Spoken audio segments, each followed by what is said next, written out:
Ka-friendship, kain po tayo. Ito, ang ulam ko, togi.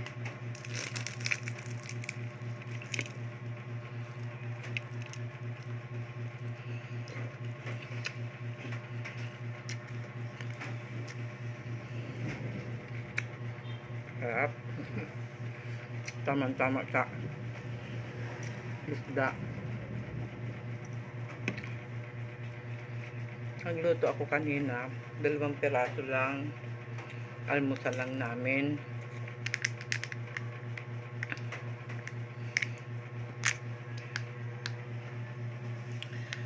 Yun, kumain din yung almusal. Yun ang kinain na ni inong apo ko.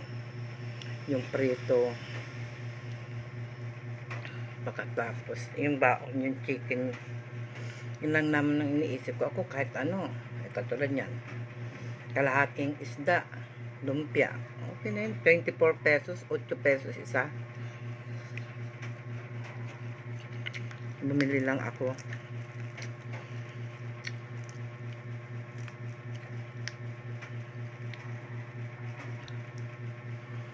Ay nako, maulan. Paano anong ulan, buti tapos ako magpakain ng mga hayop.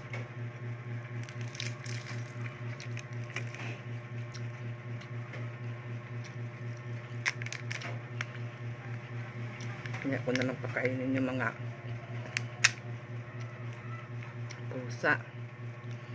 Tanghalian, kumain naman sila ng almusal. Magkakain ng magkano 1 kilo ng cuties dito sa Bulacan, 130.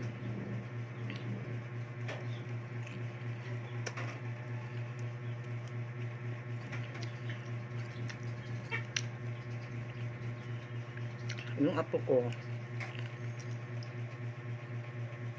gustong kumain ng ano yan, isda ng bangus, pero ayaw niya magbaon na lumpia daw kasi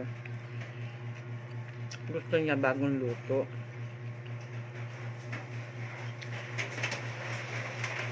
Maulan, ano, grabe ang ulan. Kayo mga ka-friendship, anong ulam nyo? Ay, eto, magkwentuhan tayo mga ka-friendship.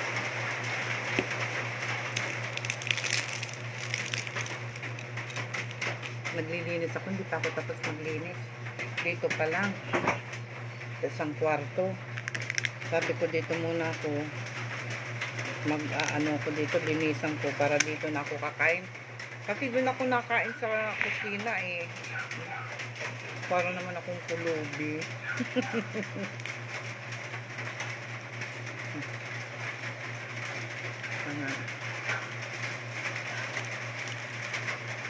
Hirap maging ano, pag may nagkakaedad na ang paggawa ko, pahinto-hinto, pahinga, hindi ko binibigla.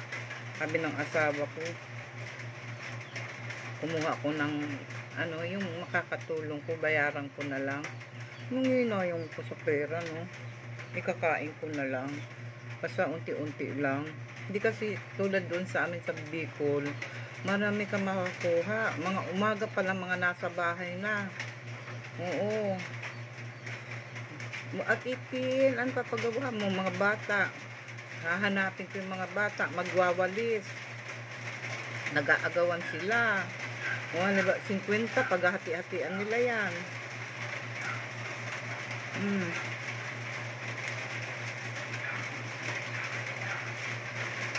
Tapos, pag nagpaano ko ng damo, alam ko naman kung magkano ang babayad ko. Marami sila. Tulong-tulong. Kaya wala akong problema.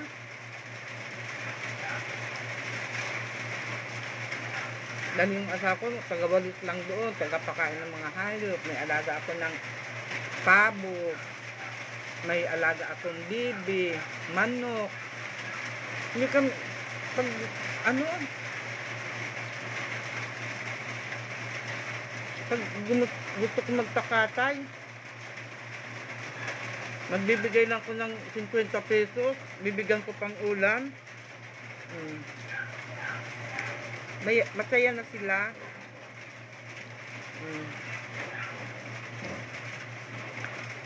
Yung anong, pag halimbawa dalawa, di 100. Pag birthday ko, 10 pato na mga barako, pinipili ko yan. Sangkawang malaki.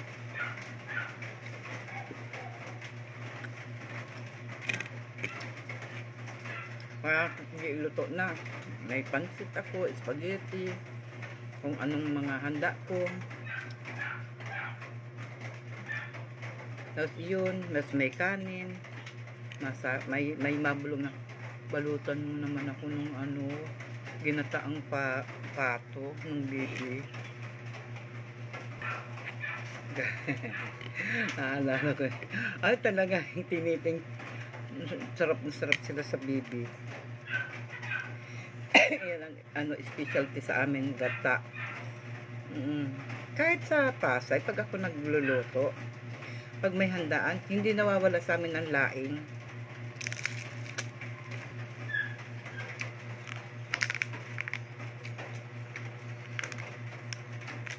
Dahil iyan ang mga specialty namin, mga Bicolana.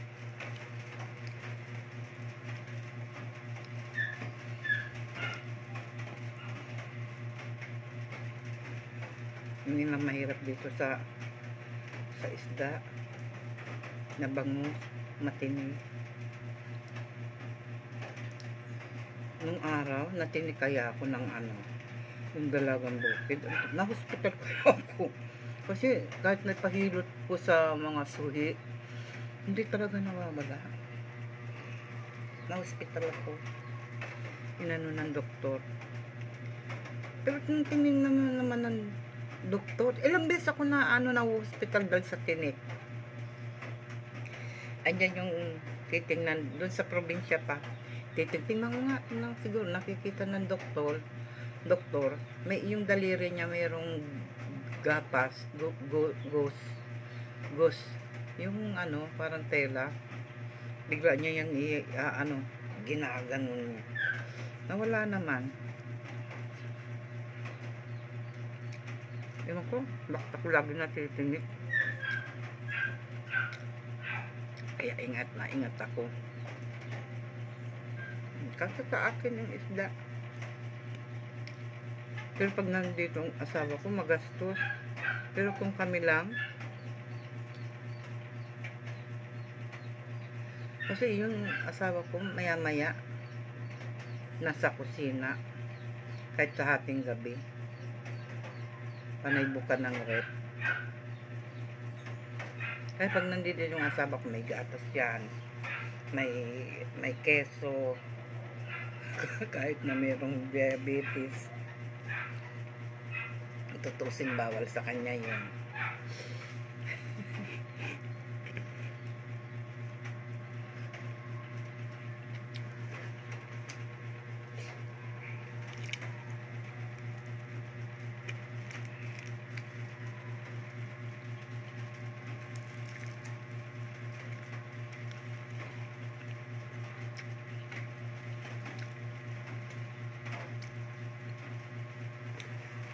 Ulat.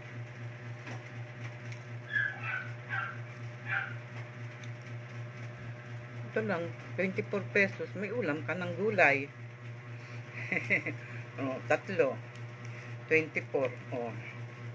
Saan ka pa? Diba? Pagkatapos, meron kang kalahating isda. Oh, solve na yun. Solve na.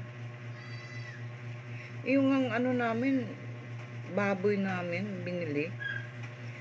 Niluto kong adobo nung kailan lang yun. Nireels ko yun. Muntik pang hindi maubos kahapon. Pinaubos ko na. Sasawa na kung makita. Eh kung minsan ayoko mag-stock ng mga baboy. Isda yan. Naghahanap nga ako yung hiwa-hiwa na mga ano ba, tambakol, o di kaya ay yellow pin, o di kaya yung ano ba yun, o ano, tulingan. Wala eh.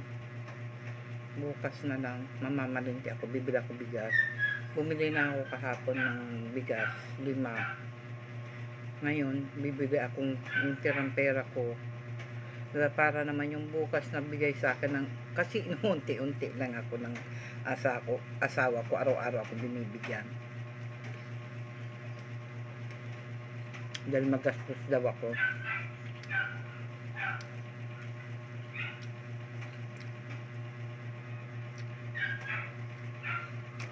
Bumili ako kanina ng pagkain ng aso, ay pagkain ng pusa, pagkain ng ano, manok. Isang araw, 1 kilo.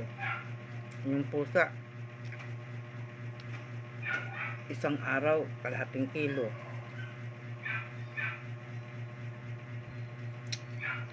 Ayun, yung aso ko, ulam na sardinas. Yung papakain ko sa kanya.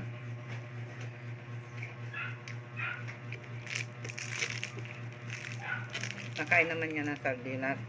Yung isang corn beef. Kagabi, adobo. Pinaghimahimahin ko silang lahat. Ewan ko ba itong aso ko hindi nagmakain ng dog food. Parang wala akong ano sana, dog food. Dati may aso ko noon, dog food. Pagkatapos sinahaluan ko lang kanin, hirap pakainin. Pakainin mo tinapay, walang palaman, hindi kakainin.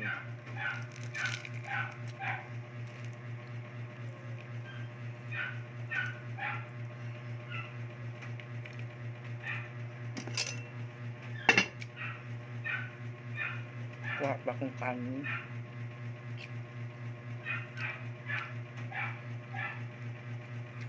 Minsan, sabi ng asawa ko,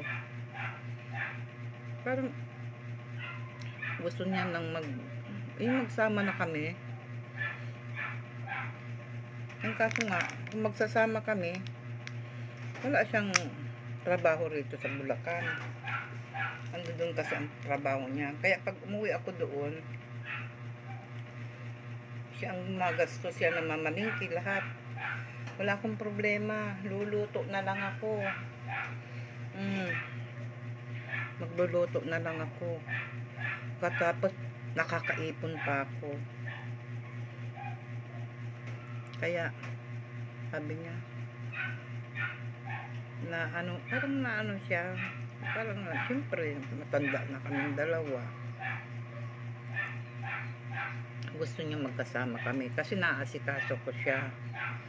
Kasi kung minsan, kumakain siya sa labas, mag-almusal sa labas, hindi katulad na pagkakaumaga, ma, timpla mo na ako gatas. Ganun.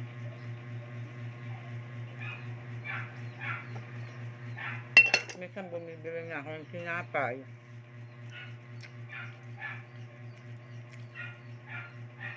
Kaya namimiss niya.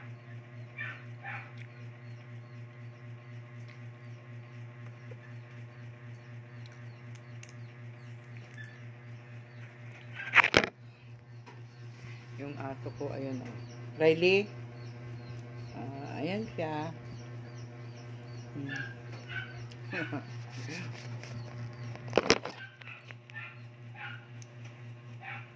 Kaya.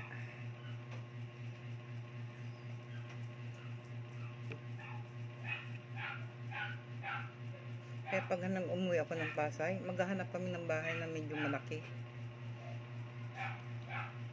Ito, isasara ko, papaayos ko muna itong mga bintana, lalagyan ko mga grills, pati yung pinto sa likod, taka pinto dyan, kasi yung bintana sa likod, sasarado ko.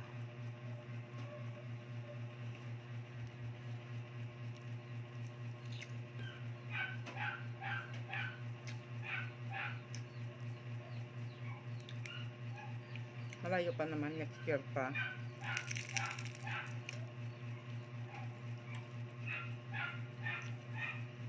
Kasi mag-aaral na yung apo ko.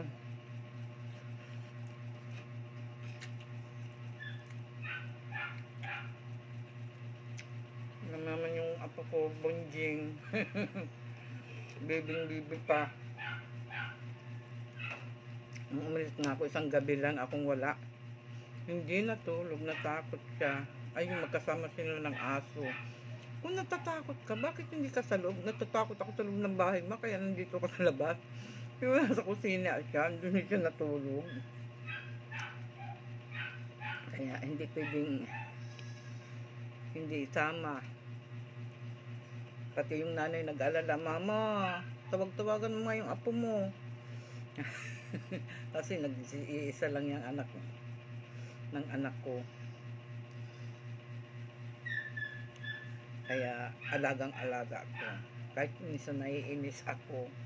Kasi nga, siyempre, spoiled. Hindi ka pwedeng humindi. Pero pag naiinis naman ako, napupumpiang ko sa beses. Nainis ako. Ginanong ko siya. Kaya kung takot din yan sa akin. Kasi nga, pag ako nagagalit na, tumitigil na yan. Kasi tatamaan siya. Pero, minsan talagang pag nagburingot yung apo ko, Diyos ko. Pero naman, pag naglambing, niyayapos ako. Nahalik-halik ka ng Mama.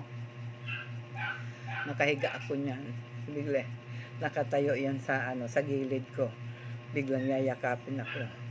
Eto naman, yung aso naman ang kaaway niya, nakita niyang niyakap ako ng apo ko, galit na galit. Katapos, sabi ko, Nachi, sakalin mo ako. Sakalin mo ako.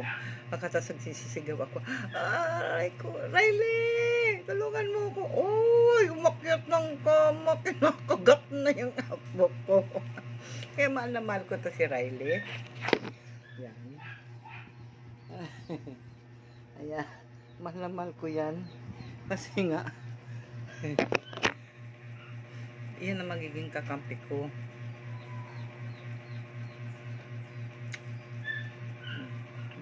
O sige po. Bye-bye. Kain na po kayo. Thank you.